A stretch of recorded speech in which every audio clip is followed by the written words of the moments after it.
ഈ സ്നേഹനിമിത്തങ്ങളായ 3 കാര്യങ്ങൾ അഷ്റഫുൽ ഖൽഖ് മുഹമ്മദ് റസൂലുള്ളാഹി സ്വല്ലല്ലാഹു അലൈഹി വസല്ലം തങ്ങളിലേക്ക് ചേർത്ത് നോക്കിയാൽ ഏറ്റവും പരിപൂർണമായ രീതിയിൽ തങ്ങളിൽ മേളിച്ചത് കാണാം. ഒന്ന് ശാരീരിക സൗന്ദര്യമാണ്. നബി സ്വല്ലല്ലാഹു അലൈഹി വസല്ലം തങ്ങളെക്കാൾ അഴകുള്ളവർ ആരാണ്? വഅഹ്സന മിൻക ലം തറ ഖത്തു ഐനി വഅജ്മല മിൻക ലം തലിദിൻ നിസാഉ. ഹസ്സാൻ ഇബ്നു സാബിത്ത് തങ്ങൾ ചൊല്ലിയല്ലോ, നബി സ്വല്ലല്ലാഹു അലൈഹി വസല്ലമയുടെ പ്രിയപ്പെട്ട കവിയാണ്. മദീനത്തെ പള്ളിയിൽ തന്നെ പറ്റി വാഴ്ത്തിപ്പാടാൻ, മദ്ഹ് പറയാൻ ഒരു പ്രത്യേക മിമ്പർ തന്നെ നബി സ്വല്ലല്ലാഹു അലൈഹി വസല്ലമ സംവിധാനിച്ചു കൊടുത്ത സ്വഹാബിയാണ് ഹസ്സാൻ ഇബ്നു സാബിത്ത് റളിയല്ലാഹു അൻഹു. ആ മിമ്പറിൽ കയറിയിട്ട് സുന്ദരമായ രീതിയിൽ നബി തങ്ങളെ വാഴ്ത്തിപ്പാടാറുണ്ട്. ആ വാഴ്ത്തൽ എങ്ങനെ കേൾക്കുമ്പോ അല്ലാഹുമ്മ അയ്യിദുഹു ബിറൂഹിൽ ഖുദ്സി, ജിബ്രീലിനെ കൊണ്ട് ഹസ്സാനിന് ശക്തി പകരണം അല്ലാഹ് എന്ന് തങ്ങൾ ദുആ ചെയ്യാറുണ്ട്.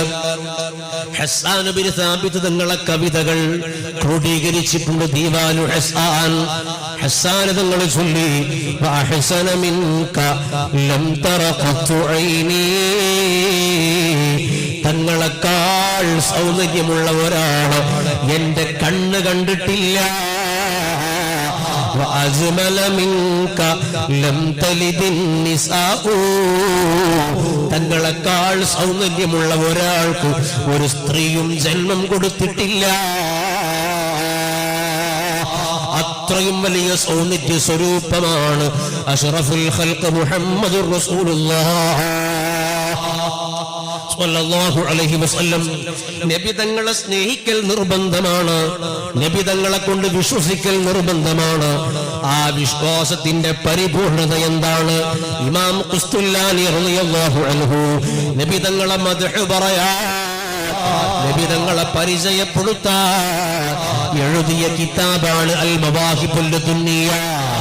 ആ കിതാബിൽ പറഞ്ഞതു കാണാം, യഅലം, നീ മനസ്സിലാക്കിക്കോളണം, അന്ന മിൻ തമാമിൽ ഈമാനി ബിഹി സ്വല്ലല്ലാഹു അലൈഹി വസല്ലമ, നബി തങ്ങളെ കൊണ്ടുള്ള വിശ്വാസത്തിന്റെ പരിപൂർണതയിൽപ്പെട്ടതാണ്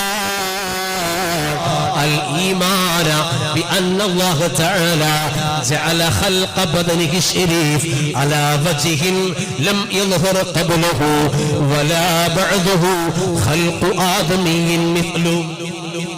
എന്ത് മനസ്സിലാക്കണം? നബി സ്വല്ലല്ലാഹു അലൈഹി വസല്ലം തങ്ങളെ കൊണ്ട് വിശ്വസിക്കൽ നിർബന്ധമാണ്. ഇടക്ക് ഞാനൊരു കാര്യം പറയട്ടെ, അഷ്റഫുൽ ഖൽഖ് മുഹമ്മദുർ റസൂലുള്ളാഹി സ്വല്ലല്ലാഹു അലൈഹി വസല്ലമ തങ്ങളെ കുറിച്ച് നമ്മൾ ധാരാളം പഠിക്കണം, മക്കൾക്ക് പഠിപ്പിച്ചു കൊടുക്കണം. ഒരു കുഞ്ഞിന് ആദ്യമായി പഠിപ്പിച്ചു കൊടുക്കേണ്ടത് അഷ്റഫുൽ ഖൽഖ് മുഹമ്മദുർ റസൂലുള്ളാഹി തങ്ങൾ ജനിച്ചത് എവിടെയാ, തങ്ങൾ വഫാത്തായത് എവിടെയാ? മൗലിദുഹു ബി മക്കത്തൽ അമീന വഫാതുഹു ബി ത്വയ്ബത്തൽ മദീന അതമ്മ ഖബ്ലൽ വഹി 40 وعمره قد جاوز 60. ഒരു കുഞ്ഞിനാദ്യമായി പഠിപ്പിച്ചു കൊടുക്കേണ്ടത് നബി സ്വല്ലല്ലാഹു അലൈഹി വസല്ലം തങ്ങളെ കുറിച്ചാണ്. നിസ്കാരം പിറകയാണ്, നോമ്പ് പിറകയാണ്. നബി തങ്ങൾ ജനിച്ചത് എവിടെയാണ്? അത് മക്കയിലാണ്. നബി തങ്ങൾ വഫാത്തായത് എവിടെയാണ്? അത് മദീനയിലാണ്. മക്കൾക്ക് മഹത്വം ലഭിക്കാൻ ഒരു വലിയ ഹേതുകമെന്താണ്? അഷ്റഫുൽ ഖൽഖിന്റെ മസ്ഖത്തു റഅ്സ, തങ്ങൾ ജനിച്ച ഇടമാണ്. മദീനയുടെ ഏറ്റവും വലിയ മഹത്വം എന്താണ്? നബി സല്ലല്ലാഹു അലൈഹി വസല്ലമ അവിടെ അടങ്ങിക്കിടക്കുന്ന സ്ഥലമാണ് മദീന. ലോകത്ത് ഏറ്റവും ശ്രേഷ്ഠമായ സ്ഥലമേതാണ്? ലോകത്ത് ഏറ്റവും ശ്രേഷ്ഠമായ ഇടമേതാണ്? അത് മദീനയിൽ നബി സല്ലല്ലാഹു അലൈഹി വസല്ലമ അടങ്ങിക്കിടക്കുന്ന ആ ഒരു തുണ്ട് ഭൂമികയാണ്. അത് അർശിനേക്കാൾ മഹത്വമുള്ളതാണ്. ആ നബി സല്ലല്ലാഹു അലൈഹി വസല്ലമ അടങ്ങിക്കിടക്കുന്ന മണ്ണിന് വലിയ ബഹുമാനമാണ്. തങ്ങളെ പരിസരത്തിന് വലിയ ബഹുമാനമാണ്.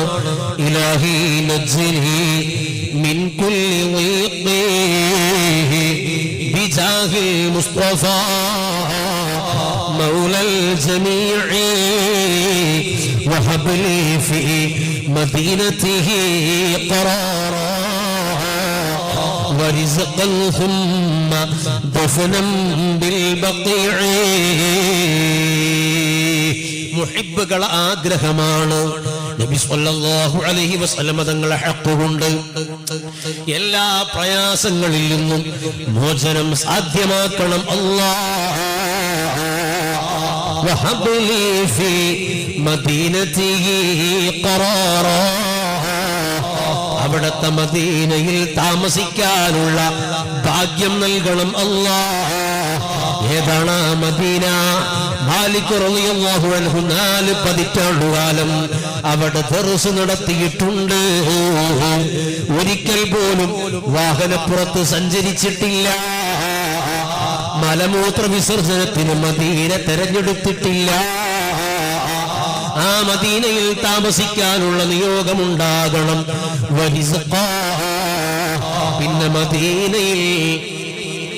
മദീനയിൽ അന്നം ലഭ്യമാകണം.